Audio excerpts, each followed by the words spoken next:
اشرف غني د امرالله صالح پټه غوښتنه په ښکاره رد کړه. سلام ستړي مه شئ، وخت مو په خیر.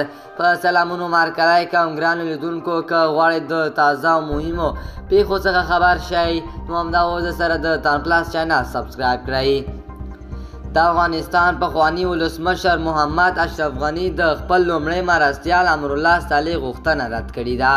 ویل کېږي امرالله صالح د اشرف غني څخه غوښتي و چې د سولې د مذاکراتو په جریان کې د زلمي خلیلزاد هغه وعدې رسنیزې کړي چې خلیلزاد دوی ته ورکړې وې، مګر اشرف غني صالح ته په ځواب کې ویلي دي چې هغه د نور د افغانستان په فعال سیاست کې هیڅ ونډه نه لري. دوستانو، زموږ چمتو کله خبر تر همدې ځای پورې و. د نورو تازه مهمو خبرونو لپاره د تان پلاس چینل سبسکرایب کړئ. الله پامان.